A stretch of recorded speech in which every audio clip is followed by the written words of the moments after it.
नसीम राजपूत साहब, एक तरफ भारत की बैटिंग लाइनअप जिसको कहा जाता है कि बहुत स्ट्रॉन्ग बैटिंग लाइनअप है, दूसरी जगह पाकिस्तान की बॉलिंग लाइनअप जो काफ़ी खतरनाक होती थी, लेकिन हम एशिया कप से देख रहे हैं कि वो जान नज़र नहीं आ रही उसमें। क्या फ़र्क देखते हैं दोनों टीमों में आप? ये दोनों टीमों में फर्क जो है वो कॉन्फिडेंस का सबसे बड़ा फर्क है। एक टीम के साथ कॉन्फिडेंस है, एक टीम के साथ कॉन्फिडेंस नहीं है। अभी आप कंपैरिजन कर रहे थे बाबर आजम का विराट कोहली का। लिटरली अगर आप सच्चाई से देखें तो दोनों का कोई कंपैरिजन नहीं है। इस वजह से कंपैरिजन नहीं है। अभी भी 2 दिन पहले बाबर आजम ने रिकॉर्ड तोड़ा है विराट कोहली का, कोई 4,000 रन का। ये रिकॉर्ड क्या घर लेके जाएंगे भाई हम? विराट कोहली के मैचेस, जीते हुए मैचेस की तादाद आप देखेंगे तो इतने दिखाई देते हैं। बाबर के इतने मैचेस होंगे, बड़ी मुश्किल से ढूंढने को मिलेंगे जो बाबर ने मैच जिताए हैं और फिनिश किए हो। तो ये कंपैरिजन नहीं है। लेकिन आज जिस निसाओ क्रिकेट स्टेडियम में ये मैच खेला जा रहा है, ये पिच जो आमतौर पे T20 क्रिकेट की पिच होती है उस तरह की पिच नहीं है।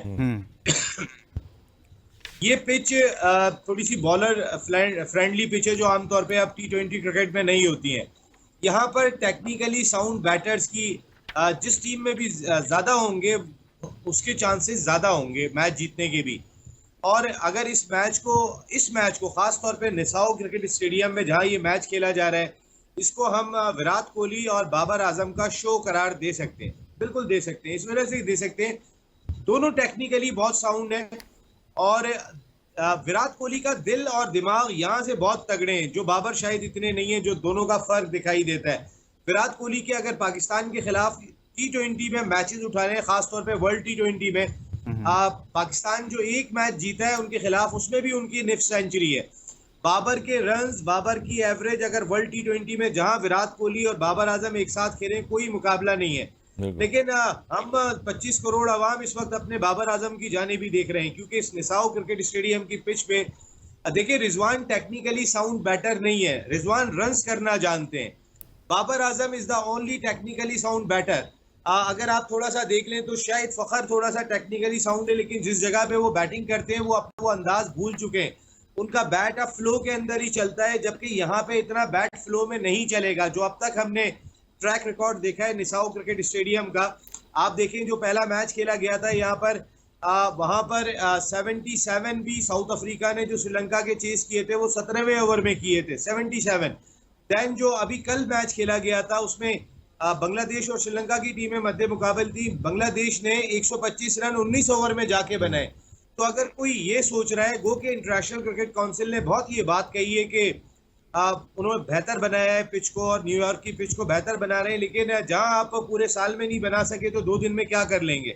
ये इंटरनेशनल क्रिकेट काउंसिल की खामी है जो बहुत खुल के सामने आई है। देखिए, अल्लाह ना करे जिस तरह की आपने ये पिच बनाई है, अगर यहाँ कोई भी बाबर आजम को बॉल लग जाती है, अल्लाह ना करे विराट कोहली को लग जाती है, ये एक टीम का तो नुकसान हो रहा है, ये पूरी वर्ल्ड T20 का नुकसान है, क्योंकि सारी दुनिया इनको खेलता हुआ देखना चाहती है। ये इस तरह के प्लेयर्स हैं। आपने पिच गलत बनाई है, लेकिन back to Pakistan versus India match अब तो इसी पिच पे खेलना है। तो मेरे ख्याल में ये बाबर आजम पे बहुत जिम्मेदारी आयद होगी कि बाबर आजम 18 ओवर 17 ओवर अपनी टीम के लिए जरूर खेलें, क्योंकि वो खेलेंगे तो हम किसी एक रेस्पेक्टेबल टोटल तक पहुंचने में कामयाब होंगे। और जो टीम भी, मैं एक बात, जहां तक मेरा तजुर्बा कहता है, इस पिच को अब तक देखा है, आज क्या कुछ बेहतर बना लिया कुछ नहीं पता, लेकिन कल तक मैंने जो ये पिच देखी है, जो टीम भी 150 रन बना गई उसके लिए मुश्किल हो जाएगा, बहुत मुश्किल हो जाएगा। तो सब लोगों को पहले तो सलाम, शुएब जट भाई भी आ गए, हसन रजा बैठे, हसनैन बैठे, आप सबको, आपके व्यूवर्स को सलाम। और हम सब मिलके दुआ कर रहे हैं, अल्लाह करे। देखिए, एक और चीज मैं आपको जाते जाते कहूंगा, जाते जाते नहीं, इस टर्म के अंदर मैं आपसे ये कह रहा हूँ, पाकिस्तान क्रिकेट टीम जब उसके पास हारने के लिए कुछ नहीं होता तो वो खेलना शुरू करती है। और पाकिस्तान क्रिकेट टीम इंडिया से जो मैच खेलने जा रही है, अब इसके पास हारने के लिए कुछ नहीं है। अगर ये हार गए तो फिर बैग उठाना है, बाकी 2 मैच सिर्फ रस्मी कार्रवाई रह जाएंगे।